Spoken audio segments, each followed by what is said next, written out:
जय महाकाल भैरव। आदेश आदेश आदेश।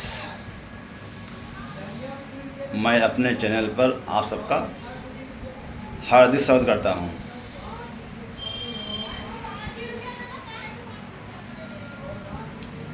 आज मैं आपको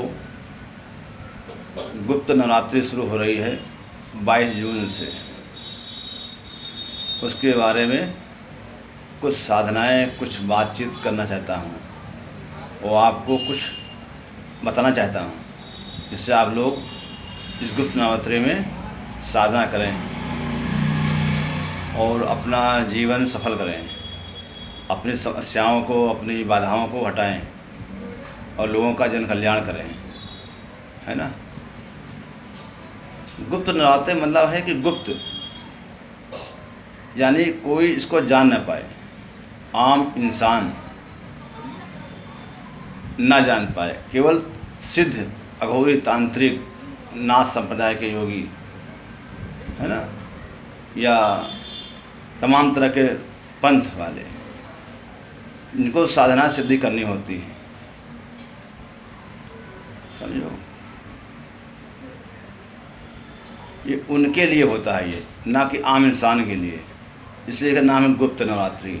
लेकिन अब इस समय हमारे इस नेट के ज़माने में सबको पता हो गया है कि नवरात्रि 4 होती हैं, कब कब होती हैं, कैसे होती हैं, और गुप्त नवरात्रि कौन सी कब होती हैं, तो सबको मालूम हो गया है। क्योंकि मुझे तमाम लोग फ़ोन पूछते हैं, गुरुजी गुप्त नवरात्रि आने वाली है 22 जून को, तो उसके साधना बताओ। एक नहीं, तमाम सैकड़ों फ़ोन आए इस तरह के। तो मैं समझ गया भैया अब नवरात्रि गुप्त रात्रि नहीं रहनी चाहिए, अब गुप्त रह ही नहीं गई है, अब गुप्त नाम बोलना इसको बेकार है। जब सब लोग, समाज, हर आदमी जान गया है इस ज़माने में कि नवरात्रि 4 होती हैं, तो गुप्त कहाँ बची। तो खाली कहना है अब गुप्त नवरात्रि, है ना। तो ये चीज़ है अब आगे। अब सब लोग जागरूक हो गए हैं इस ज़माने में, साधना करना चाहते हैं तो सबका स्वागत है। सब लोग साधना करिए। आप सब लोग जान गए हैं, मगर फिर भी कोशिश करिए, जो साधना कर रहे हैं आप एकांत में करिए। कोई आदमी, कोई घर का कोई मिलने वाला है, जानने वाला है, दोस्त मित्र या घर में परिवार में आपको जान न पाए कि आप साधना क्या कर रहे हैं। किसी एकांत कमरे में आप रहिए। अगर गुप्त नवरात्रि का फल लेना है तो न्यू, बाकी तो नवरात्रि जो होती है सबके लिए, वैसे ये भी हो जाएगी। अगर पूरा मतलब निकालना है, लेना है, तो आपको एकांत रहना होगा, एकांत जगह जाकर साधना करनी होगी। आपको 9 दिन किसी से मिलना नहीं होगा, तभी इस गुप्त नवरात्रि का फल आपको पूरा मिल पाएगा। आप खुद विचार करो, गुप्त क्यों है। जो चीज़ गुप्त है उसको मैं क्यों ओपन करूं। अब खोल कर रख दिया मैंने तो गुप्त कहाँ रहा। इससे मेरे कह रहा हूँ कि आप सब जान गए हैं गुप्त नवरात्रि होती हैं, तो उसके लिए आपको क्या चाहिए। जिस साधक को या भाई को साधना करनी है तो कहीं एकांत स्थान ढूंढ करके साधना करें। कहीं एकांत कमरा ले लें, शहर के लोग हैं कहीं एकांत कमरा ले लें, ठीक है। देहात क्षेत्र के लोग हैं कहीं की जंगल में या कहीं एकांत जगह पे आप साधना करें, ठीक है। और जिसके घर में साधन है ही नहीं, तो माता के रूप में पूजा कर सकता है। वो गुप्त भूल जाए, नवरात्रि माने कि माँ के नवरात्रे हैं, बस उनकी पूजा करें तो ठीक रहेगा, है ना। वो गुप्त भूल जाए, फिर जाने कि माँ के नवरात्रे हैं, माँ की पूजा करनी है, साधना करनी है, सिद्धि करनी है, तो आराम से कर सकता है ना। कहीं भूलने वाली बात नहीं इसमें, ना कहीं घबराने की बात है। आप घबराइए नहीं। मेरा उनसे कहना है जो गुप्त नवरात्रि मानते हैं, तो गुप्त के लिए गुप्त ही करना पड़ेगा, तब साधना सिद्धि मिलेगी, नहीं सिद्धि नहीं मिलेगी, है ना बात ये। तो ये 22 जून शुरू हो रही है। तो जैसे नवरात्रि में सारे विधान किए जाते हैं, चौके स्थापना, नवग्रह स्थापना, कलश स्थापना है, सब करना है आपको। माँ का चिराग भी जलाना, अखंड चिराग जलना चाहिए, कहीं से बाधा ना आए, उसका बंधन करना चाहिए, चिराग बुझ न जाए उसका इंतजाम करना चाहिए। जो आजकल गर्मी चल रही है, बहुत लोगों के पास एक ही कमरा है या 2 कमरे हैं, तो एक में लेटते हैं, पूजा करते हैं। गर्मी होती है तो पंखा चलाते हैं तो चिराग बुझ जाता है। तो उसके भी सुरक्षा का उपाय करें कि चिराग बुझना नहीं चाहिए। और चिराग 9 दिन अखंड चिराग जलेगा, जानिए कि आपको सिद्धि पूर्णता प्राप्त हो जाएगी। और इसका मतलब ये नहीं कि आप चिराग रोज़ बुझ गया तो आपको सिद्धि नहीं मिलेगी, ऐसा कुछ नहीं है। एक मन की संतुष्टि होती है अखंड चिराग का, है ना। अखंड, अखंड मतलब कभी न टूटने वाला, जो कभी टूटता नहीं है, वो कहते हैं अखंड। और चिराग जो इसके यहाँ प्रॉब्लम है, एक कमरा है, अगर वो ऐसा नहीं कर सकते हैं तो उनको क्या चाहिए, एक आता है लैंप। पहले आता था हमारे बचपन में लालटेन का, है ना, वो आता है, लैंप आता है, आज भी बाजार में मिलता है, मैं देखा है। वो ला करके आप उसके चिराग के ऊपर रख दीजिए, तो इससे हवा पंखा चलाएंगे तो भी बुझेगा नहीं, है ना। ये आप कर सकते हैं। बहुत लोग एक देखा मैंने कि जहाँ कलश स्थापित होता है, जहाँ जब होते हैं, वहाँ लोग पुराने फूल चढ़े होते हटाते नहीं हैं, कहीं नहीं हटाएंगे नहीं, ऐसा नहीं है। आप रोज़ नए फूल चढ़ाएँ, रोज़ नया माला चढ़ाएँ माता को, रोज़ नया भोग लगाएं। जो भी आप भोग लगा सकते हैं, सात्विक भोग जो घर में करते हैं आप हैं, है ना। और जो सिद्ध तांत्रिक हैं या घोरी हैं या साधक बड़े बड़े हैं या तमाम तरह के हैं साधनाएँ हैं, उनको जो ऐसा विधान करता है अपना, वो वैसा विधान करे, उसके लिए कोई मनाही नहीं है। मान लीजिए आप जो है, आप इस बात से बहुत लोगों को इतराज़ होगा, देखिएगा जो मैं बोलना चाह रहा हूँ।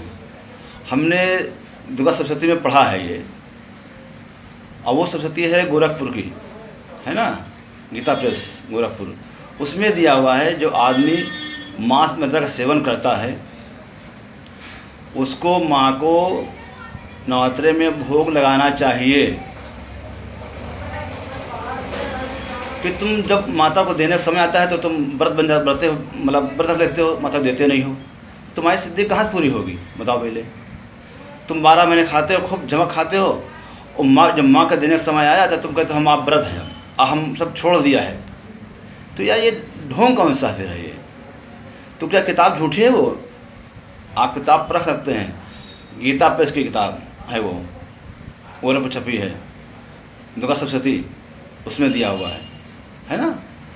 माँ चंडी ने, चामुंडा ने जब महिषासुर को मारा है तो घड़ों शराब पी है और बकरा खाया है, जिंदा बकरा उसको खाया है, साफ साफ वर्णन उसमें वर्णन है। तो क्या किताब झूठी है क्या वो? उसको हम झूठ मान लें? या 2-4 कलाचार जो पुरोहित बने बैठे हैं वो कहते हैं कि ये गलत है, तो क्या वो सही है? भाई जिसको ये मेरा बात बुरी लगे मुझे माफ़ करना, मैं किसी का दिल नहीं दिखा रहा हूँ, मैं उनके लिए भी नहीं कह रहा हूँ जो मतलब खाते नहीं हैं, उनके तो हमने मना ही पहले मना कर दिया है कि आप लोग सात्विक भोग लगाइए, जो लगाते खाते पीते हैं आप लोग हैं। मैं खाली ये भ्रम दूर कर रहा हूँ, जो लोग मांस मदिरा पीते खाते हैं बराबर साल भर और नवरात्रि में माता को देते नहीं हैं, कभी वो सिद्धि पा सकते हैं, कभी साधना सफल नहीं होगी, कभी वो सफल नहीं हो सकती ज़िंदगी में अपने वो, क्योंकि जब माँ को देने मौका आता है तो आप लोग देते नहीं। इसमें बता रहा हूँ आपको एक ज्ञान के बाद। आप चाहे तो आप ढूंढ सकते, किताब खरीद करके आप उसमें ढूंढ सकते बात ये, उसमें साफ साफ लिखा हुआ है, ठीक है बात ये।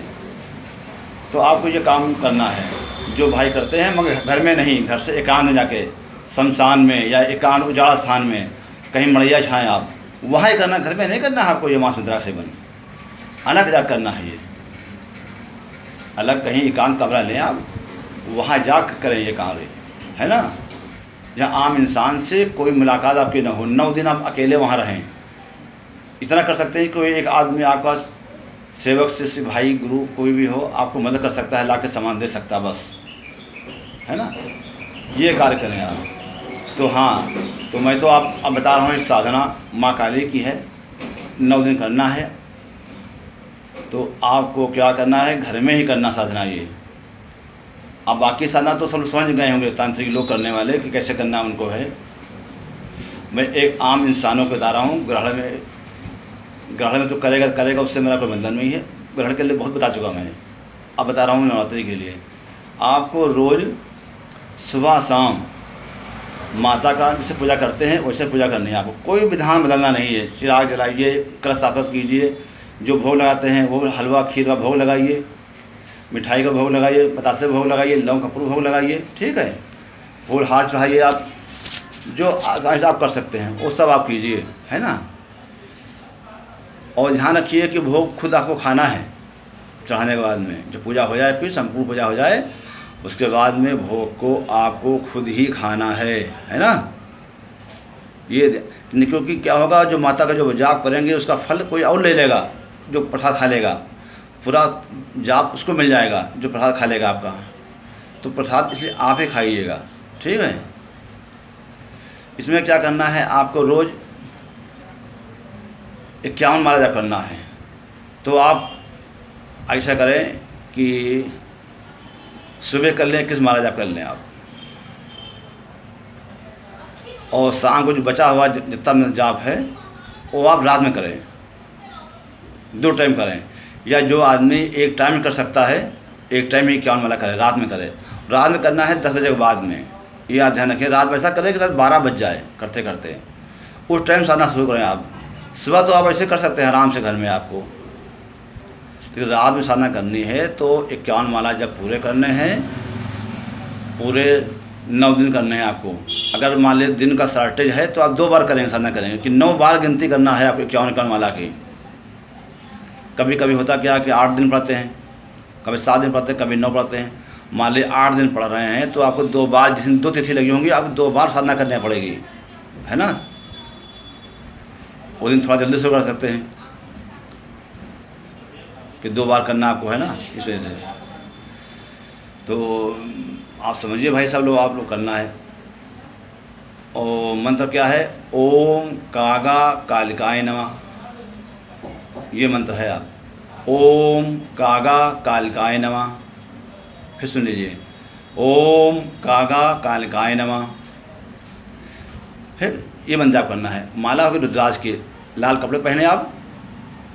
हाँ, जो तांत्रिक लोग पूजा करेंगे, घर के बाहर मास में सेवन चढ़ाएंगे, उनको काले कपड़े पहनना है, काले कपड़े पहनना है, काला आसन बिछाना है।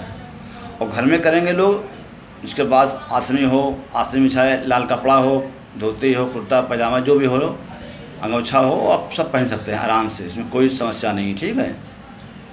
तो बस इतना ही। जय महाकाल भैरव। आदेश आदेश आदेश। आगे माँ की इच्छा पर फिर बताऊँगा कुछ जो माँ चाहेगी।